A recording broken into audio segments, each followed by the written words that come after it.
The Honourable Minister of Justice and Solicitor General.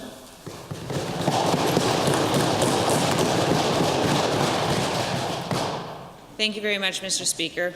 I'm pleased to rise today in the House to respond to the speech from the throne and to deliver my maiden speech. I was elected on May 5th to represent the constituency of Calgary-Buffalo, right in the heart of downtown Calgary. Calgary-Buffalo is a beautiful riding. It's filled with life, culture, and community. It's bounded by the Bow and Elbow rivers and is probably the smallest geographical riding in the province. What makes the riding so unique is its diversity. Calgary-Buffalo contains some of the oldest and newest buildings in the province. It includes affordable housing, only blocks from some of the most expensive square footage in the province. It contains thousands of small businesses that speak to the ingenuity and spirit of the province, including all manner of restaurants, retail stores, and healthcare practitioners. The riding is also home to many corporate headquarters that help to drive the economy. Calgary-Buffalo also has many innovative social serving agencies and a thriving cultural scene. The riding is full of life. Residents can walk to shops, parks, restaurants, galleries, music, and theater venues. Also integral to the riding are many agencies dedicated to helping newcomers join the Canadian community, helping those who fall into homelessness, struggle with mental health or addictions, or fleeing from domestic violence.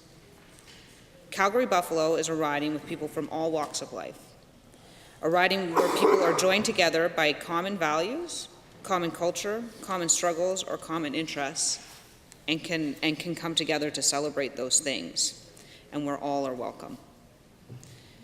Mr. Speaker, the diversity and complexity of this province is truly represented by my riding. In Calgary-Buffalo, people from all backgrounds come together. Residents interact with people from a variety of circumstances. It's these different cultural backgrounds, diverse experiences, and varied perspectives that make the riding and our province so strong. Fundamentally, it is in this coming together that we create the space for Albertans to see from a broader perspective than their own. It allows each person to understand and share the lived experience and perspectives of another. This sense of community allows people to come together to help their neighbors through tough times, or to work to create ingenious new businesses and technologies to grow our economy while protecting our environment for future generations. I'm deeply grateful for the opportunity to represent this diverse, progressive, and constantly evolving riding. In preparing to speak today, I reviewed many of the speeches delivered from members of this House that preceded me in the riding of Calgary-Buffalo. I was struck by many similarities between the challenges and opportunities facing governments of the past and people of the past, and the challenges and opportunities that face the government and people today. One of my predecessors spoke of the optimism of a new government replacing one that had been in power for decades. Another of the trepidation that accompanied the significant economic and fiscal challenges in the 80s brought on by the drop in the global price of oil. It was very moving to think that those who have gone before have wrestled with similar challenges and felt a similar sense of obligation to those that sent them to this place. And it reminded me that at the end of the day, most people want the same thing. They want to work hard and to make a contribution to their community. They want their families to be safe, prosperous, and happy. Times change in many ways, but those fundamental values remain, and they bind us together as members of the Alberta community. When I chose to run for election, it was in part out of a sense of duty to that community. Alberta has given me so much, and I felt that I should give back. I was lucky enough to be born and raised here in Alberta. In this province, Mr. Speaker, we are blessed with amazing opportunities. We are surrounded by hardworking, decent people who want to contribute to the strength we have in this province. We receive a world-class education in a public system available for all, and never have to fear that our families will be bankrupted by an unexpected illness because of our public medical system. We are blessed with natural resources that provide wealth and opportunity to so many. We live in a safe and democratic country, and our rights are protected by the rule of law. I've lived here all my life, so I might be biased, but I believe it's the best place in the world to grow up. These amazing gifts we have in this province and in this country, in my view at least, come with obligations. And I feel that one of those obligations is to give back to the democracy that has given us those gifts. So when I was given the opportunity to participate, to go out and suggest a certain vision of the future of this fine province to the residents of Calgary-Buffalo, a vision that aligned with my values, I took it. I expected that it would be both challenging and rewarding, and it was, though ultimately it worked out rather better than I ever could have dreamed. Mr. Speaker, I don't believe that words can truly express what a genuine privilege it is for me to stand here in this place. I was given the opportunity to stand with a group of my peers, people I didn't know at the time, but whom I have grown to respect immensely, and offer the people of my riding and of this province a vision of the future. A vision based on shared values, values like ensuring that every Albertan, regardless of origin or circumstance, has access to the same high-quality education and has the right to feel safe and respected in pursuing that education. Values like the belief that no person should be left behind simply because they've had an unlucky turn of fate, such as struggling with mental health problems, addictions, or any number of things that are not their fault, but have left them in need of the compassion and assistance of their fellow Albertans. A vision of a province where decisions are based on evidence, not outdated rhetoric, where everyone has the right to equal treatment before the law, and those who struggle deserve a second chance. A vision of a province where the decision makers recognize that putting more money in the hands of middle-class Albertans benefits all of us, and that criminalizing poverty serves no one and harms everyone.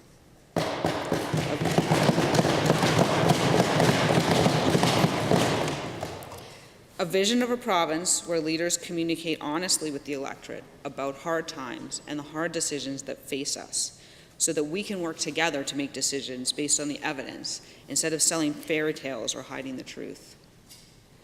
That vision of Alberta was chosen by the people on May 5th, 2015, and it was that choice that sent me here today. I now have the opportunity to stand among some of the smartest, hardest working, most caring and dedicated people I have ever met. Every day I'm amazed by the opportunity I have to work with this amazing group of people to try and make this province better for all Albertans. To make sure that the wealth and opportunity of this great province benefit us all, not just a privileged few. Many steps have been taken to implement this vision. I had the great privilege of introducing a bill to prohibit donations by corporations and unions less than a month and a half after I was elected and on my birthday.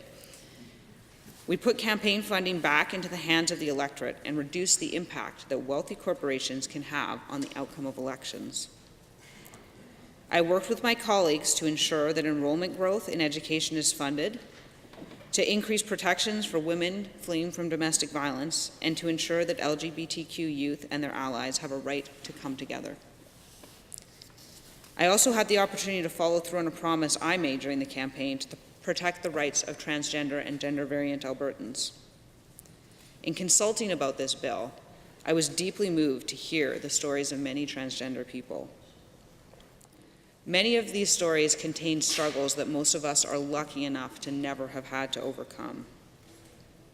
But many also contained amazing acts of strength and kindness by friends and strangers alike. It was such an honor to meet so many brave Albertans who fought for so long, not just for their rights, but for the rights of transgender people to come after them, in the hopes that those youth will never face the same barriers that they've had to overcome. Many of them said that this was the first time they've ever felt welcome to share their lived experience here in this building. Mr. Speaker, I've had an opportunity that few people will ever have, to stand as an ally alongside so many who have worked so hard, simply to be accepted for who they are. I'd also like to take this opportunity to thank the many people that assisted me along this journey. My family, who stood with me and supported me despite their differing political views. The friends that came out on a really tiny campaign run out of the back of a car to work so hard to bring me to this place. And most of all, my husband, who stood by me through this incredible ride and has continued to support me as I grow and learn in my new position. Mr. Speaker, I'm humbled by the optimism, ingenuity, hard work, and genuine care and concern for their neighbors demonstrated by the residents of Calgary-Buffalo, whom I serve. I've had the opportunity to meet with many of my constituents, and many of them are excited to see a more diverse economy. Oil and gas will remain a cornerstone of our economy. That industry has given us so much, and we can and must support it.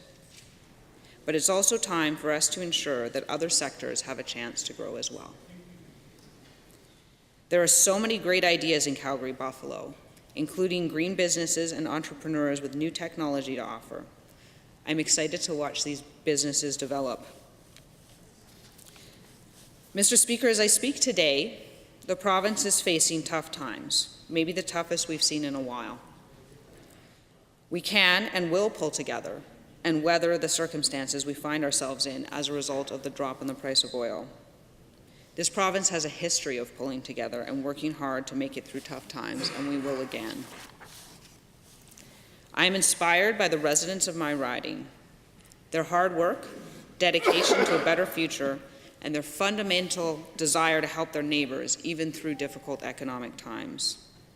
I'm strengthened by the incredible dedication and compassion of my colleagues, by their fundamental desire to leave this province a little bit better than they found it, and to ensure that all people have the tools to share in the many opportunities in this province.